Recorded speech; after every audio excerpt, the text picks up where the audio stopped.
बच्चों अब हम लोग आगे बढ़ते हैं कि अभिक्रियाओं के जो प्रकार हम लोग पढ़ रहे थे उन प्रकारों में हमने पढ़ा संयोजन अभिक्रिया या योगात्मक अभिक्रिया, दूसरा पढ़ा हमने उत्क्रमणीय अभिक्रिया, तीसरा पढ़ा अनुत्क्रमणीय अभिक्रिया, फिर हमने पढ़ा वियोजन क्रिया को, फिर अपघटन अभिक्रिया को, फिर इनके भी प्रकार क्या क्या होते थे। 3 प्रकार होते थे। कौन कौन से? ऊष्मीय अपघटन और प्रकाशीय अपघटन और विद्युत अपघटन। आज हम लोग एक नई प्रकार की अभिक्रिया फिर से पढ़ेंगे वर्गीकरण में आगे। तो अगला वर्गीकरण जो है वह नंबर बताया आप लोग, कौन से नंबर का है? 6। बच्चों अगले नंबर की जो हमारी अभिक्रिया है उसको हम कहते हैं विस्थापन।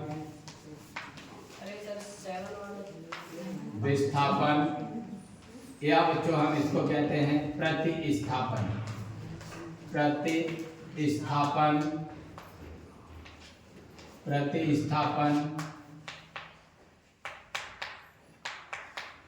अभिक्रिया। ओके, इसको बच्चों इंग्लिश में कहते हैं डिस्प्लेसमेंट रिएक्शन,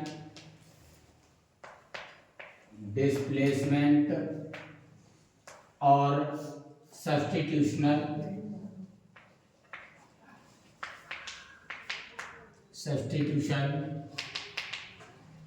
रिएक्शन।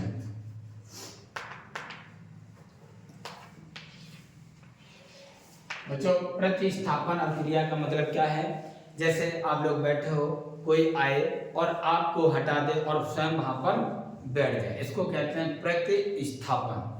ठीक है ना? किसी दूसरे को हटाकर स्वयं का आ जाना क्या कहलाता है? प्रतिस्थापन। जैसे मैं एक एग्जांपल लिखता हूं बच्चों, आप थोड़ा सा ध्यान देना, किसे कहते हैं? प्रतिस्थापन अभिक्रिया। ठीक है ना? बोला भी आप लोगों को बाद में। चलिए देखो, मैं एक रिएक्शन लिखता हूं Zn प्लस CuSO4, जिंक को कॉपर सल्फेट के विलय में डालते हैं तो क्या होता है? कॉपर विस्थापित हो जाता है। तो क्या हो जाएगा? ZnSO4 plus Cu। ये रिएक्शन आपको दिख रही होगी। तो देखो डेफिनेशन क्या होता है। अभी इस CuSO4 में क्या है? Cu, और जब अभिक्रिया की तो Cu हटा दिया किसने? Zn ने, और स्वयं आ गया। इसी को कहते हैं विस्थापन, डिस्प्लेसमेंट। कैसे बोलेंगे? जब किसी यौगिक के अणु में से, बोलना भी है आप लोगों को, मेरे साथ दोबारा में रिपीट करना है। ठीक है ना? क्योंकि हमने आपको पहले बताया था करत करत अभ्यास के जड़ मत हो सुजान। अगर आपको याद नहीं हो रहा तो प्रैक्टिस करिएगा। ठीक है? तो ध्यान दीजिएगा। जब किसी यौगिक के अणु में से, क्या? जब किसी यौगिक के अणु में से किसी परमाणु या परमाणुओं के समूह, किसी परमाणु या परमाणुओं के समूह के स्थान पर कोई दूसरा परमाणु के स्थान पर कोई दूसरा परमाणु या परमाणुओं का समूह आ जाता है, तो इसे हम क्या कहते हैं? प्रतिस्थापन अभिक्रिया कहते हैं। क्या कहते हैं? प्रतिस्थापन अभिक्रिया कहते हैं। अब मैं बोलता हूं पूरी एक शॉर्ट डेफिनेशन। जब किसी यौगिक के अणु में से किसी परमाणु या परमाणुओं के समूह के स्थान पर कोई दूसरा परमाणु या परमाणुओं का समूह आ जाता है तो इसे हम क्या कहते हैं? प्रतिस्थापन अभिक्रिया कहते हैं। ठीक है ना? कोई दिक्कत है? नहीं है? चलिए हम लोग डेफिनेशन लिखते हैं, फटाफट लिख लें। लिखिएगा, बोलो। लिखे।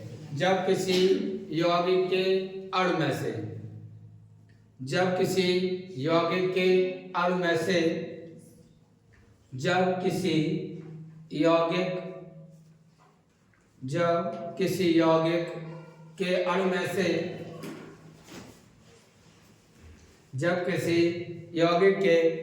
से किसी परमाणु या परमाणुओं के समूह, किसी परमाणु या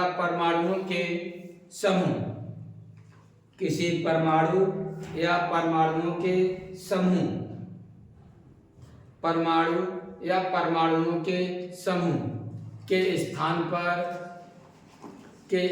पर कोई दूसरा परमाणु के स्थान पर कोई दूसरा परमाणु के स्थान पर कोई दूसरा परमाणु के स्थान पर कोई दूसरा परमाणु या परमाणुओं का समूह या परमाणुओं का समूह या परमाणुओं का समूह या परमाणुओं का समूह आ जाता है, परमाणुओं का समूह आ जाता है तो इस प्रकार की अभिक्रिया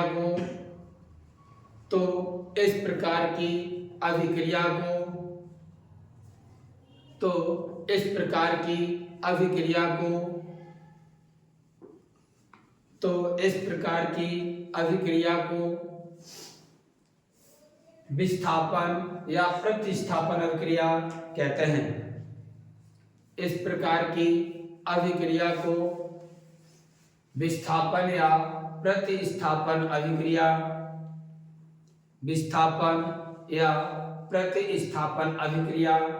कहते हैं। विस्थापन या प्रतिस्थापन अभिक्रिया कहते हैं। विस्थापन या प्रतिस्थापन अभिक्रिया कहते हैं। ठीक है ना, प्रतिस्थापन अभिक्रिया कहते हैं। एग्जाम्पल में लिख सकते हैं Zn plus CuSO4 arrow ZnSO4 plus C। Okay, लिख ले, नोट करें इसको। चलिए आगे लिखते हैं हम लोग। देखिए ये याद हो जाएगा आप लोगों को। क्या मेरे साथ बोलना है, विस्थापन या प्रतिस्थापन अभिक्रिया क्या होती है? जब किसी यौगिक के अणु में से किसी परमाणु या परमाणुओं के समूह के स्थान पर कोई दूसरा परमाणु या परमाणुओं का समूह आ जाता है तो इसे विस्थापन या प्रतिस्थापन अभिक्रिया। कोई दिक्कत है नहीं ना? चलिए अगला प्रकार हम लोग लिखते हैं अभिक्रिया का। अगला प्रकार है द्विविस्थापन अभिक्रिया। द्विविस्थापन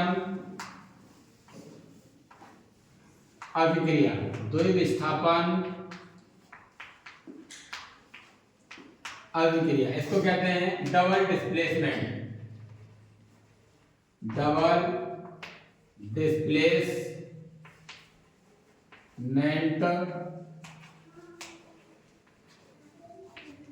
रिएक्शन।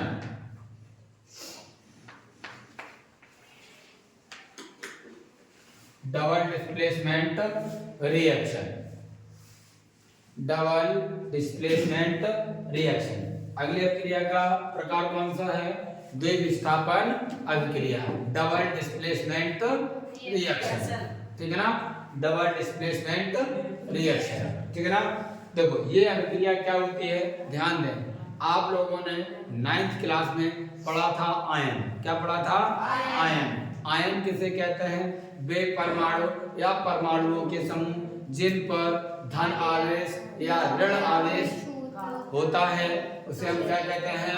आयन कहते हैं। क्या कहते हैं? आयन कहते हैं। बात समझ में आ गई?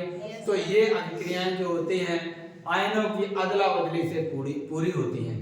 तो हम कह सकते हैं वे अभिक्रियाएं जो आयनों की अदला बदली द्वारा पूर्ण होती हैं या पूरी होती हैं उसे हम क्या कहते हैं? उसे हम द्विविस्थापन अभिक्रिया कहते हैं। बच्चों जैसे हम कहें एग्जाम्पल में AgNO3 silver nitrate, AgNO3 plus NaCl, है ना, NaCl। तो आगे क्या बनेगा? AgCl plus NaNO3। उल्टा लिख दिया, NaNO3। तो देखो यहाँ पर आयनों की अदला बदली हो गई है। कैसे अदला बदली हो गई? देखो यहाँ Na के साथ Cl था, यहाँ Na के साथ NO3, ये वाला इसके साथ आ गया। इसका Cl था वो यहाँ चला गया। कैसे आए? ध्यान दीजिएगा, अगर इनको आयनों के फॉर्म में लिखेंगे तो बच्चों Ag पर आवेश होता है प्लस का 1 और NO3 जो होता है इस पर आवेश होता है बच्चों माइनस का 1। क्या होता है? माइनस का 1। मैंने कहा था ना, वे परमाणु या परमाणुओं के समूह जिन पर धन या ऋण आवेश होता है उन्हीं को तो आयन कहते हैं ना। बोलो यस करो, है ना। Ag प्लस है और NO3 माइनस है, इसका मतलब क्या है? ये आयन है। ऐसे ही बच्चों यहाँ पर Na पर आवेश कितना है बच्चों? प्लस का और Cl पर माइनस का। तो बच्चों इसका NO3 इसके साथ, इसका Cl इसके साथ अदला बदली हो गई कि नहीं हो गई? है ना, अदला बदली हो गई कि नहीं हो गई? तो इसी प्रकार अगर कोई अभिक्रिया होती है तो हम कह देंगे वह किस प्रकार की अभिक्रिया है? द्विविस्थापन अभिक्रिया है, डबल डिस्प्लेसमेंट रिएक्शन है। ठीक है ना, कोई तकलीफ है नहीं ना? तो डेफिनेशन क्या होगी? वे अभिक्रियाएं जो आयनों की अदला बदली द्वारा पूर्ण होती है या पूरी होती है उन्हें क्या कहते हैं? द्विविस्थापन अभिक्रिया कहते हैं। कोई दिक्कत है नहीं ना? चलिए लिखते हैं फिर फटाफट लिखो। वे अभिक्रियाएं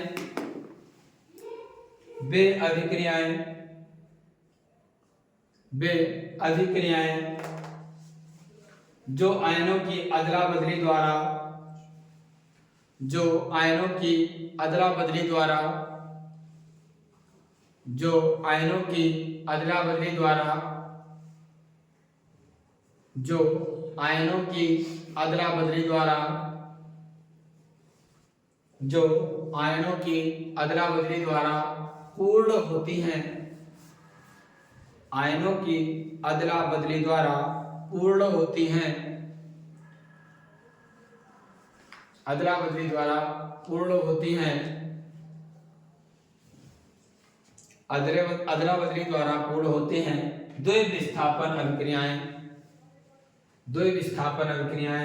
कहलाती हैं। द्विविस्थापन अभिक्रियाएं कहलाती हैं। द्विविस्थापन अभिक्रियाएं कहलाती हैं। द्विविस्थापन अभिक्रियाएं कहलाती हैं। द्विविस्थापन अभिक्रियाएं कहलाती हैं। ठीक है ना, लिख पाया? अब एग्जाम्पल नोट करेंगे। ठीक है, चलिए देखो अगला प्रकार बच्चों नंबर 8 ऊष्माक्षेपी अभिक्रियाएं। ऊष्माक्षेपी अभिक्रियाएं, ऊष्माक्षेपी अभिक्रियाएं, एक्सोथर्मिक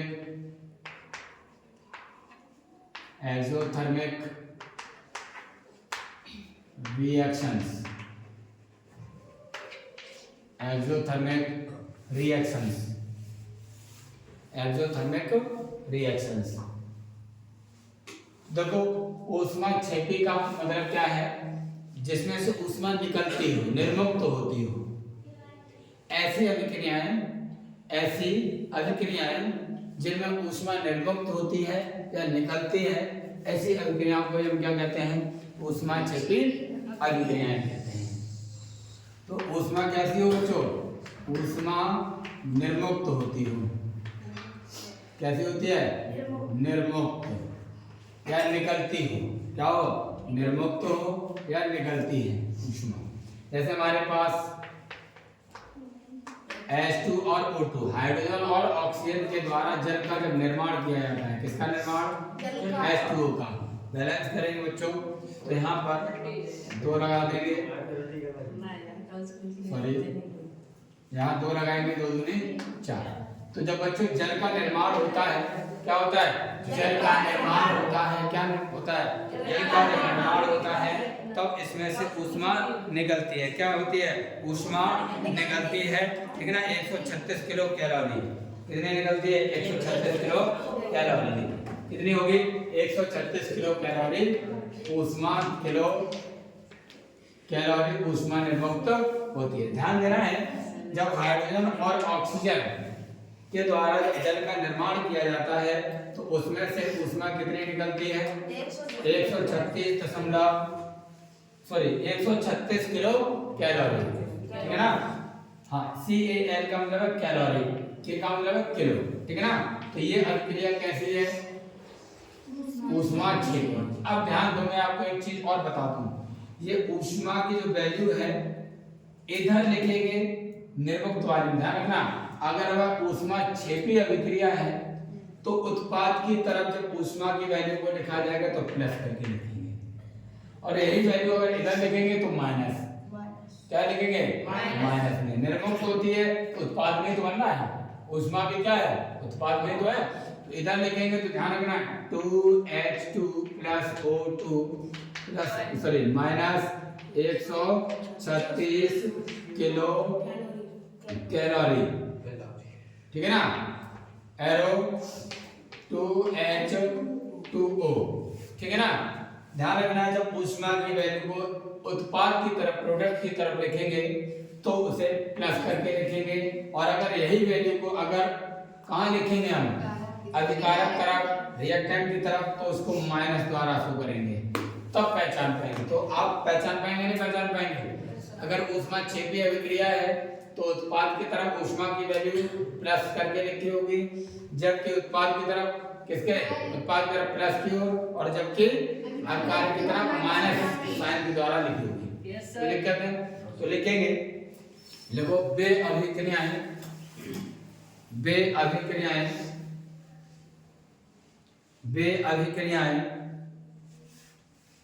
बे अभिक्रियाएं जिनमें ऊष्मा निर्मुक्त होती है,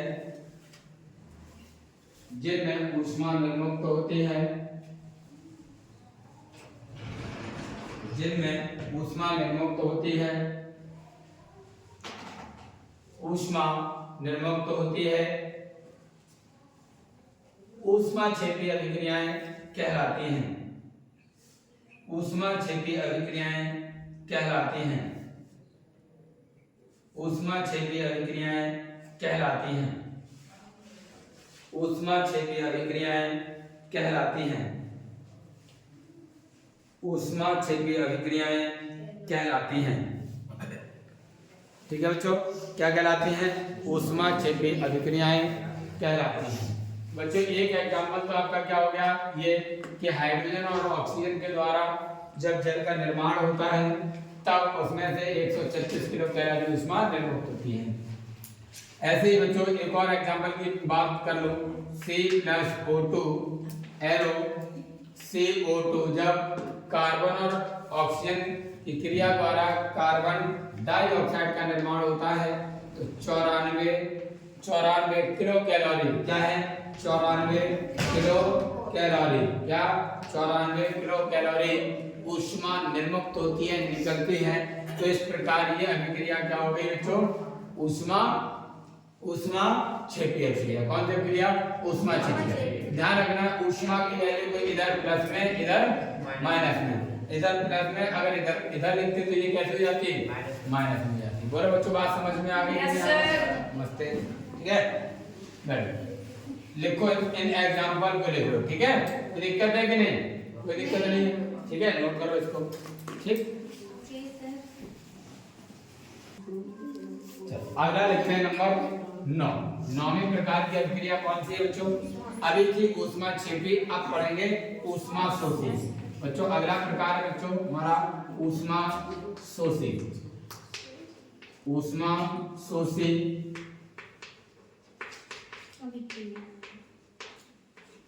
अभिक्रिया, ठीक ना, ऊष्माशोषी अभिक्रिया। अगले अभिक्रिया का प्रकार का नाम क्या है, ऊष्माशोषी अभिक्रिया, ठीक है ना। इसको कहते हैं बच्चों एंडोथर्मिक, क्या कहते हैं एंडोथर्मिक रिएक्शंस, एंडोथर्मिक रिएक्शन। ध्यान दो अभिक्रिया का अगला प्रकार कौन सा है, ऊष्माशोषी अभिक्रियाएं, ऊष्माशोषी अभिक्रियाएं, ठीक है ना, ऊष्मा शोषी अभिक्रिया, ध्यान देना है ऊष्मा शोषी।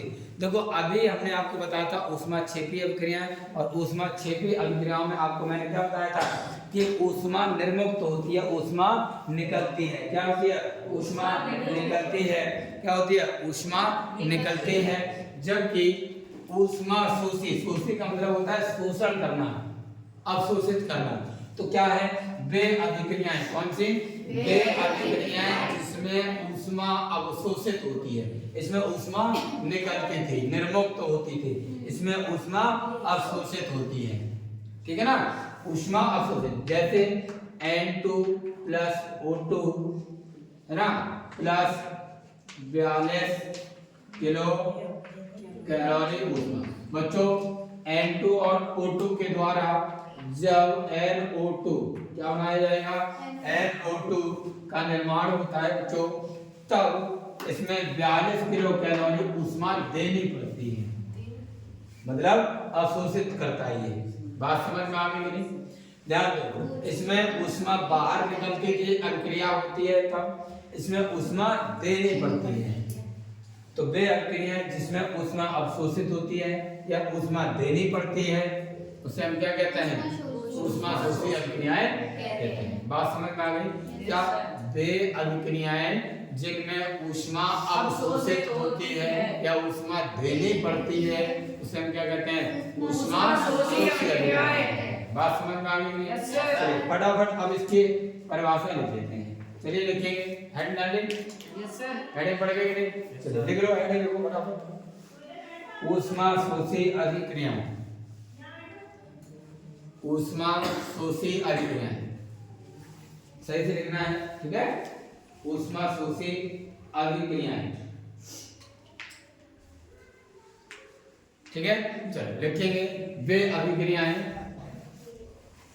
वे अभिक्रियाएं जिसमें, वे अभिक्रियाएं जिसमें ऊष्मा अवशोषित होती है। लिख लिया क्या तुमने? टुकुर टुकुर देख रहा है, हैं? बोलना लिख नहीं रहा है, देख रहा है, हैं? अच्छा, अरे कोई बात नहीं, ऐसी कोई बात थोड़ी, वीडियो चले तो क्या दिक्कत है इसमें? इसमें क्या है, ये तो आम बोलचाल है, हो जाए तो कोई दिक्कत थोड़ी है। देखो, वे अभिक्रियाएं जिसमें ऊष्मा अवशोषित होती है, ऊष्मा अवशोषित होती है, ऊष्मा शोषी अभिक्रियाएं कहलाती हैं। ऊष्मा शोषी अभिक्रियाएं कहलाती हैं। ऊष्मा शोषी अभिक्रियाएं कहलाती हैं। ऊष्मा शोषी अभिक्रियाएं कहलाती हैं। ऊष्मा शोषी अभिक्रियाएं कहलाती हैं। एग्जाम्पल पूछो, N2 plus O2 plus 42 kilo calorie NO2 NO2। बच्चों इसको एक और तरीके से लिख सकते हैं। बच्चों पता लगा इस ऊष्मा की वैल्यू को इधर लिखना है, तो क्या लिखेंगे? N2 plus 2O2 NO2 plus 42 kilo calorie, kilo calorie, ठीक है? कोई दिक्कत है? नोट कर ले इसको।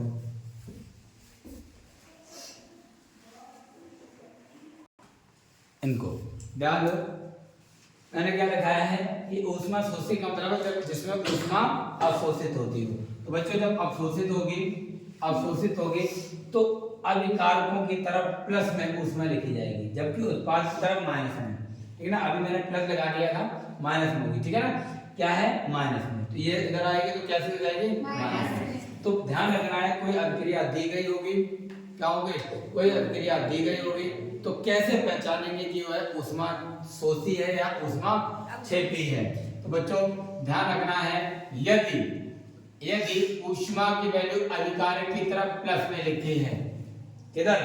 अभिकारक की तरफ प्लस में लिखी है, तो वह ऊष्मा शोषी है, और उत्पाद की तरफ लिखी है प्लस में, तो वह ऊष्मा क्षेपी है। और अगर अभिकारक की तरफ माइनस में लिखी है तो ऊष्मा छिपी है, और अभिकारक की तरफ प्लस में लिखी है तो ऊष्मा शोषी। बोलो बच्चों, याद हो जाएंगे, है ना।